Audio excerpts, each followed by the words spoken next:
Thanks again, Karen. So we had some great speakers and great topics that we covered during the course today. So I won't take too long because I know that we have a nice setup upstairs for everyone to go grab a couple of drinks, enjoy there's some great product demonstrations so you can actually see some of the ideas you heard about in practice.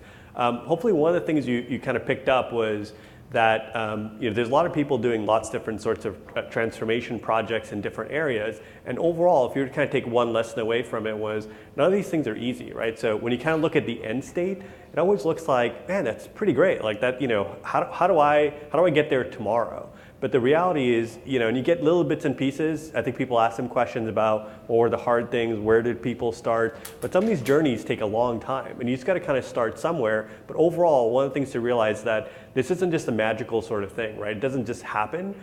You kind of hear lots of thoughts about, digital transformation. That's like a big topic area that people cover off.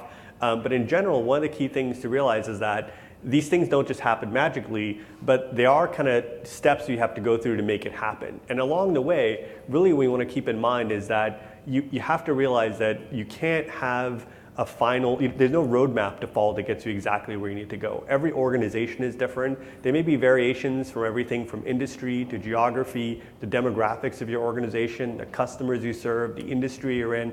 All those things vary. So it's important to kind of take away some of the core concepts of the approaches to take, everything from starting small, involving management, all the various things that we've kind of heard during the course of the day, experimentation, those things are really important, but also the ability to be flexible, to adjust as you see results come into play. So you might go down a particular path and realize that the thing that's stopping adoption of a particular process is you haven't given developers enough autonomy. Or you may find that your end users aren't consuming the service you produce because you haven't taken into account their user experience or the place they prefer to live. So those sorts of things come into play very, very quickly. But it's important to be able to go through them and have a general end goal, but be flexible in your path to get there because it is going to vary based on lots of different things that will occur. One other thing to consider at scale is the idea that there's a lot of flexibility, there's a lot of differences between some of the things that we hear day to day that I describe as I describe them in kind of two categories. One of them I describe as kind of startup porn.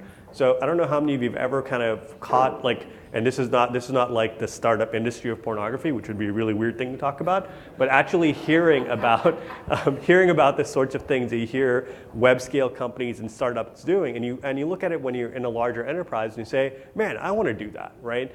And one of the things that you kind of forget about is a lot of those organizations start off with a clean sheet of paper, right? Some of them in existence for 2 years, 3 years. They have zero legacy, zero technical debt. And they've had the benefit of starting from the best practices that are out there. They can go to websites like StackShare and get a whole set of structural elements of how did an organization build up the structure at Amazon, right, for a particular service, and they can start from there. So they already kind of a way strong higher advantage than a lot of enterprises. They're dealing with operating with legacy environments in place and also much higher scale. One of the other things that you kind of don't hear about, except for a handful of companies, so you can kind of count some of the larger ones off on a hand, right? It can be like Facebook, Amazon, Google, Netflix, Apple. They're organizations that are able to do this sort of digital transformation and business transformation at scale, but it's also part of their core DNA. Software is part of just what they do. And one of the things that they've figured out is how to scale this as complexity increases. So I'll take a little bit of a math aside here for a second, but how many of you are familiar with kind of the concept of completed graphs? Just a quick show of hands. So structurally, if you look across kind of the quantitatively, when you actually talk about connectivity between teams, applications, and services, every time you talk about interdependencies, this complexity grows exponentially. So essentially, the formula for it is depending on how many vertices you have on it, it's basically n times n minus 1 over 2. That's really the formula. Essentially, the key thing there is exponential. So you start off with 10 teams, and you have like 190 connections you're working with. You go to like 20, 50, 100 teams, which is not uncommon enterprises, and you're into the hundreds of thousands of interconnects.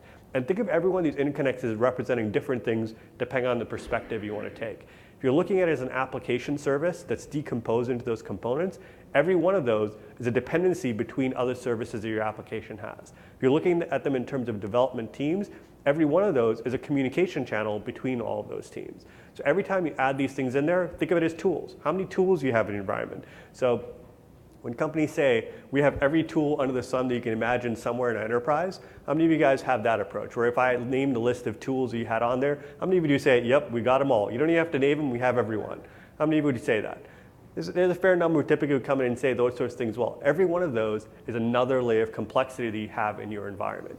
And one of the challenges with this approach is, as you get into this exponential problem, you have to start thinking about this not as a problem to be solved as a project basis, but internally it has to become a cultural sort of change, which is when you acquire a new tool, you immediately make it available in terms of context to everyone else who needs it. So you have essentially a publication model where you say, you know what, I collect data in Splunk for my particular application service. In the event you need it for something to figure out about my application or to figure out the state of my application, here it is, consume it, because it's not going to be something you can broadcast out. Because if I want to broadcast out the state of my application in kind of the 100 team scenario over here out to everybody, I'm going to destroy every channel that I have in communication through email, through I can update status pages all I want to have, and I can update email, send out messages all I want, and all I'm going to do is destroy every messaging channel I choose. You have to have a data-oriented approach to share this information. And that's where kind of this idea of collaborating across teams through integrations becomes very, very important. Data becomes a vehicle by which you exchange information across these things, and the only time you involve people are in the exceptional cases.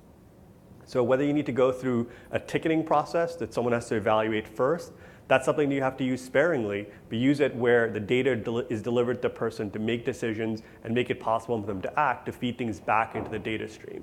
And it's really important to kind of have those sorts of structural components in play to pull off those sorts of transformation. And that's really what we talk about when we say, when you evaluate acquiring a new tool, deploying a new service, running a new part of your application service, transforming a part of your business, all the pressures that we all kind of hear about within enterprises about getting better at their core business, this becomes a problem because you have different organizations that are operating at these different scales, and you have the additional problem, it's kind of like a gearing problem, where you have part of your application that moves at one speed and another that moves another one. I'll give you an example, a specific one that we have with one of our financial industry customers. So I have an interesting scenario where they're competing in the marketplace with purebred online-only banks, right? Banks that didn't exist 3 years ago, right? So they go out and say, hey, I want to provide a consumer service as a financial company to compete with these sorts of rapidly evolving companies. So they say, well, we're going to invest heavily in making our mobile apps better. So they hire a whole bunch of people that go through and evolve their mobile application very rapidly. Continuing updates, rapid deployments, and voice language processing, right? And essentially you have all these bits that go through and evolve very, very quickly, and they're trying to utilize all the technologies they can. So actually they want to incorporate chat, NLP, all the different systems into their web application. So what does that mean? That application is high velocity, it's revolving very quickly. Those teams absolutely probably operate in agile mode. They release multiple times during the course of the day, but they're a bank, right? They're a classical bank that has a services building on it. Where do you think things like basically the clearing of all the transactions happens in the course of the day? Where do all the transactions, how they get centralized during the course of the day?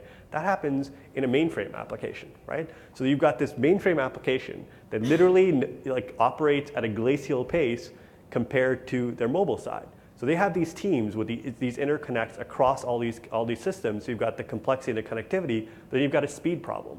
If I want something from the mainframe side, I can't say, hey guys, do you mind pushing through this change for me and pushing it out in the next hour? That would just be great, right? Because first of all, you wouldn't even know who to call because it's going to be in some abstracted, faraway region of the organization. And they'll be like, yeah, good luck with that. I have regulators on my ass every single day. I have compliance issues to worry about. I can't just go out adjusting the application as I go. So you wind up with this scenario where you have to figure out how do you bridge across those systems. And that's where things like these integrations become very important, because even those teams operating at different pace still have the core concepts of things like backlogs and other components in there, and you have to find some way to bridge across them. And it can't be, let's get on a call, let's have a conference call, talk about our requirements, what we want to do.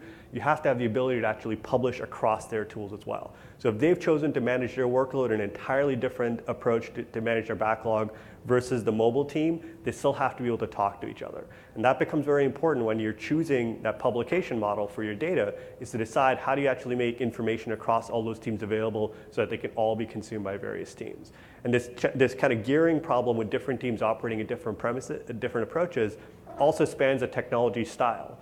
So you may have a mobile team or a web team where all of their infrastructure is hosted by cloud providers, and you've got a whole bunch of other systems that support it that live on an on-premises system within the customer's data center. So you're talking about bridging process, bridging people, bridging culture, building technology components all together, and the only way to really make that happen without having really complicated and slow people processes is to do it through technology integration. That means you have to consider how are you going to bridge your cloud technologies to your on-prem technologies, to your private cloud components, to your hybrid pieces. You hear about things like bimodal IT and stuff all the time.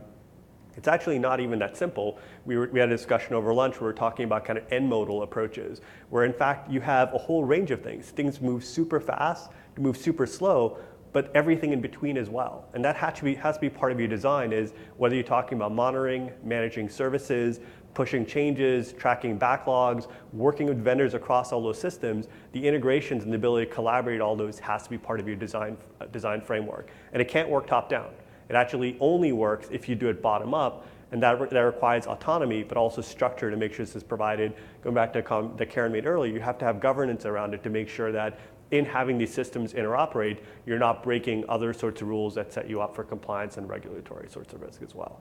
So just something to consider as you go through design today, and I encourage you guys to talk about different applications and services that you're working on today and how you can maintain the agility and velocity you want, but do it in a manner that allows you to work across at enterprise scale and not get distracted by sometimes the cool, shiny thing that you hear about from the startup world. So I'm in the Bay Area, so I actually have to leave to get associated with the real world every little while, because otherwise everything seems like, oh, it's an easy problem. Of course, someone just solved it in their garage yesterday. This problem is solved. Let's move on, right? Why are people even driving cars anymore? I actually have to leave to get associated back with reality. And it's important to realize that these things actually at enterprise scale are problems you guys can solve.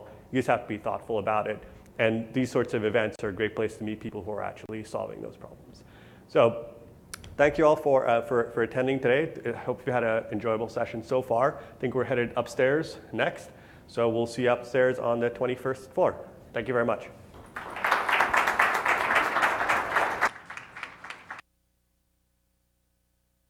If you want to, we could do Q&A. Someone stuck a question slide here.